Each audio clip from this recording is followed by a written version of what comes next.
हाँ जी दोस्तों, तो कैसे हो आप सभी। प्यारे बच्चों, जैसा कि आप सभी प्यारे प्यारे बच्चों का एग्जाम का मेन स्टार्टिंग इंग्लिश से है। एंड इंग्लिश ही यानी कि अगर इंग्लिश आपका अच्छा गया तो डेफिनेटली एक मोराल बूस्ट होगा और आने वाले सब्जेक्ट में काफ़ी ज़्यादा पॉजिटिव इम्पैक्ट छोड़ेगा।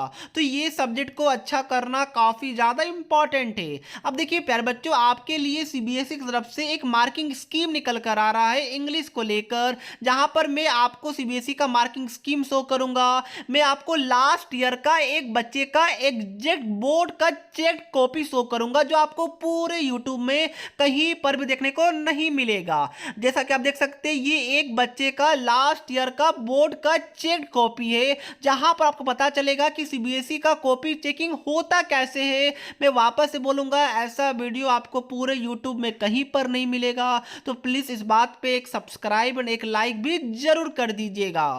तो सबसे पहले मैं फटाफट आपको बता देता हूं, जो टीचर्स को इंस्ट्रक्शन दिया जाता है सबसे पहले आपके कॉपी को चेक करने टाइम, वो ये दिया जाता है कि इंग्लिश के अंदर ध्यान रखिएगा कि बच्चे ने अगर कुछ इनोवेटिव वगैरह भी लिखा है तो उसके मार्क्स डेफिनेटली मिलना चाहिए।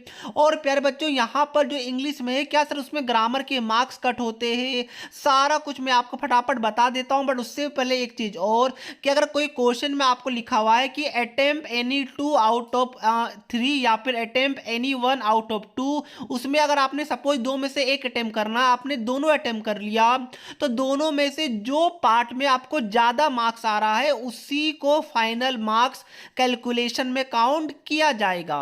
क्या बात क्लियर है? Very good. ध्यान रखिएगा, जो मैं कॉपी आपको दिखा रहा हूँ ये स्ट्रिक्टली कॉन्फिडेंशियल है, बट स्टिल मैं आपके लिए फेयर पर्पस के लिए यूज कर रहा हूं। तो देखिए, सबसे पहला जो आपको पेज देखने को मिलेगा अपने कॉपी का, वो कुछ इस तरीके से मिलेगा। ये ध्यान रखिएगा, ये सेकंड पेज है। पहला पेज में रोल नंबर वगैरह रहता है, जो आपको शो करना पॉसिबल नहीं है, क्योंकि पता आपको ये कॉन्फिडेंट ये थोड़ा ज़्यादा हो जाएगा। इतना ज़्यादा मैं कॉन्फिडेंशियली ब्रेक नहीं कर सकता हूँ, बट फिलहाल पहला वो वाला पेज है, उसमें इंडेक्स है, जिसमें आपको क्वेश्चन नंबर वाइज लिखना पड़ता है कि हर एक क्वेश्चन में आपको कितना मार्क्स मिला है। तो अगर कोई बच्चा ऐसा सोचता है कि सर अगर हम एक ही क्वेश्चन को 2 बार अटेम्प्ट कर लेंगे तो क्या मुझे 2 बार मार्क्स मिलेगा, नहीं प्यारे बच्चों, क्योंकि यहाँ पर आपको पहला वाला पेज में टीचर को मार्क करना पड़ता है। बात क्लियर है? Very good. बच्चा काफ़ी अच्छा ही था, 80 में 61 मार्क्स आया है। बच्चे का ये वाला कॉपी का हम लोग पोस्टमार्टम करने वाले हैं कि बच्चे ने क्या गलती किया और बच्चे ने क्या अच्छा किया है, दोनों चीज़ मैं आपको बताऊंगा। ओके, ध्यान रखिएगा, आपको बोला जाता है कि इंग्लिश एक ऐसा सब्जेक्ट है जहां पर जो आपका फर्स्ट इंप्रेशन होता है वो 100% मैटर करता है। क्यों? क्योंकि इंग्लिश का कॉपी अगर कोई दूसरा टीचर कॉपी चेक करेगा तो वो आपको 80 में 50 दे सकता है, और अगर वही कॉपी को अगर मैं चेक करूंगा तो आपको 80 में 79 78 भी दे सकता हूं। तो ध्यान रखिएगा, इंग्लिश का कॉपी टोटली टीचर के हाथ में ही रहता है। तो यानी आपका किस्मत रहता है क्या सर जी? नहीं, किस्मत से ज़्यादा बड़ा है कि आप फर्स्ट इंप्रेशन टीचर के दिमाग में क्या लाते हैं आपने कॉपी से। यानी कि इंग्लिश में आपको उस सेक्शन से स्टार्ट करना है जो सेक्शन आपका सबसे ज़्यादा स्ट्रांग हो, जो सेक्शन आपका सबसे ज़्यादा अच्छा हो। अब देखिए, बहुत सारे बच्चों का ग्रामर अच्छा नहीं होता, तो भाई ग्रामर सेक्शन से मत स्टार्ट कीजिए। बहुत बच्चे को लेटर वगैरह लिखना अच्छा लगता है, तो पहले देख लीजिए ना, लेटर देखिए क्या आपने जो पढ़ा है क्या वैसा लेटर आया है। अगर आया है तो वहीं से स्टार्ट कीजिए। अगर आपको लग रहा है कि पैसेज इजी आया है तो वहीं से स्टार्ट कीजिए। अगर आपका लिटरेचर, जो कि मेजर बच्चों का अच्छा होता है, क्योंकि लिटरेचर आप ऑलरेडी पढ़ कर जाते हैं, तो वहां से स्टार्ट कीजिए, क्योंकि पहला इंप्रेशन अच्छा होना चाहिए इंग्लिश के अंदर। आई रिपीट, अगर आपका पहला इंप्रेशन खराब चला गया, पहला दूसरा तीसरा पेज खराब चला गया, तो आगे आपको भुगतना पड़ेगा। एंड इसका कोई सॉल्यूशन नहीं है प्यारे बच्चों। इंग्लिश का एकमात्र सॉल्यूशन है कि स्टार्टिंग अच्छा होना चाहिए, दैट्स इट। इंप्रेशन अच्छा जाएगा। अब देखिए, इस बच्चे ने स्टार्टिंग ही किया पैसेज से, जहां पर बच्चे का क्या हुआ, सब सही हुआ, बस एक क्वेश्चन में यहाँ पर बच्चे का गलत हुआ। लाइक देखिए, ये जो डी वाला देख पा रहे हैं ना, ये वाला बच्चे का बस आंसर गलत हुआ, बाकी बच्चे को फुल मार्क्स दिए गए हैं। ओके, अब देखिए, बच्चे ने यहाँ पर अननेसेसरी लाइन भी लिखा था, तो टीचर ने उसको क्रॉस कर दिया, बट स्टिल मार्क्स फुल मिला है, क्योंकि पार्शियल करेक्ट था, आधा सही किया था। तो यहाँ पर पैसेज वाले में एक में से एक मिलता है, हाफ नहीं मिलता, तो बच्चे को फुल दिया जाता है। लीनियंट मार्किंग हमेशा से होता है, ध्यान रखिएगा। अब देखिए प्यारे बच्चों, ये आपका पैसेज में बता दूं, पैसेज में अगर आपका एमसीक्यू नहीं है, क्योंकि इस बार आपका पैसेज में एमसीक्यू भी है, फिल इन द ब्लैंक्स भी है, 1 मार्क्स का शॉर्ट क्वेश्चन है, 2 मार्क्स का भी शॉर्ट क्वेश्चन, यानी काफी मिक्सचर टाइप का सीबीएसई ने इस बार पैटर्न बनाया है। तो वहां पर जो आपका फिल इन द ब्लैंक्स वगैरह एमसीक्यू वगैरह नहीं होगा, तो बाकी सब में तो बच्चे को फुल मार्क्स मिल ही जाते हैं। यहाँ पर बच्चे को कोई प्रॉब्लम नहीं होता है पैसेज में, ध्यान रखिएगा, पैसेज में खुलकर मार्क्स दिए जाते हैं अनटिल अनलेस वो क्वेश्चन एमसीक्यू का ना हो। बाकी क्वेश्चन में फुल मार्क्स दिए जाते हैं, बस पैसेज से आपको रीड करके निकाल लेना है, ढूंढ लेना, आपको पता चल जाएगा। मेन में चलता हूं नेक्स्ट सेक्शन में, जहां पर लिटरेचर में ध्यान रखिएगा, लिटरेचर में अगर आपका छोटा मोटा अगर ग्रामेटिकल मिस्टेक होगा तो उसका मार्क्स नहीं कट होता है। फॉर एग्जाम्पल, अगर आपका 2 मार्क्स का क्वेश्चन है ना, तो अगर आपका अप टू 2 ग्रामेटिकल मिस्टेक होगा तो ये चलेगा, 2 से ज्यादा ग्रामेटिकल मिस्टेक होगा तो आपका 0.5 मार्क्स कट कर सकता है, ये टीचर के हाथ में। बट 2 या 2 से कम, यानी कि 1 या फिर 2 या फिर 0 ग्रामेटिकल मिस्टेक रहेगा तो वहां पर आपका मार्क्स नहीं कट होगा। फॉर एग्जांपल देखिए, कभी भी विल वगैरह यूज नहीं किया जाता है आंसर को देने टाइम, हमेशा वुड वगैरह यूज किया जाता है, शुड वगैरह यूज किया जाता है, विल नहीं यूज किया जाता प्यारे बच्चों, फ्यूचर टेंस हो जाता है, फ्यूचर टेंस का यूज नहीं करना रहता, विल वगैरह नहीं यूज करना रहता है। बट बच्चे ने यूज किया, देखिए बच्चे ने 3 जगह विल का यूज किया, तो सर इसका तो बच्चे ने 3 जगह विल का यूज किया, तब भी ये क्वेश्चन 2 नंबर का था, तो बच्चे को 2 में 2 क्यों मिला? क्यों? क्योंकि देखिए बच्चे का गलती 3 जगह था, बट तीनों एक ही गलती है, तो इसलिए इसको 3 गलती नहीं बल्कि एक ही गलती काउंट किया जाएगा। एंड एक गलती में आपका मार्क्स का डिडक्ट नहीं होता है, ये मैंने आपको बता दिया, स्टेप मार्किंग चलता है, प्रॉपर सीबीएसई वाले को मार्किंग स्कीम टीचर्स को दिया जाता है। समझ में आया प्यारे बच्चों? लाइक यहाँ पर देखिए बच्चे का 2 जगह गलती था, एक यहाँ पर एक यहाँ पर, बट 2 ही जगह गलती था, 3 जगह गलती नहीं था, तो टीचर ने मार्क्स नहीं काटा है।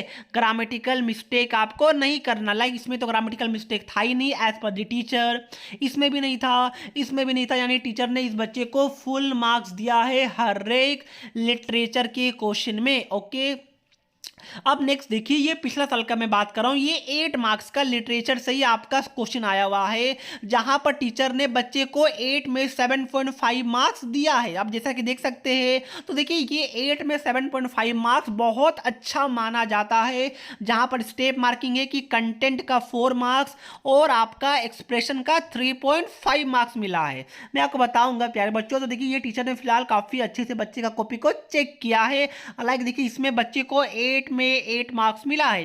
अब इसमें टीचर का तो रोल है ही, प्लस बच्चे का लक भी है, टीचर का अच्छा होना भी काफी ज्यादा इंपॉर्टेंट रोल प्ले करता है। अगर आपका लॉन्ग क्वेश्चन है 5 to 7 मार्क्स का या 8 मार्क्स का, तो डेफिनेटली पैराग्राफ में 2 पैराग्राफ में आंसर को जरूर लिखिएगा एटलीस्ट, और ज्यादा से ज्यादा 3 पैराग्राफ में, सिंगल पैराग्राफ में मत लिखिएगा। 5 मार्क्स का अगर क्वेश्चन है या फिर उससे ज्यादा है इंग्लिश के अंदर।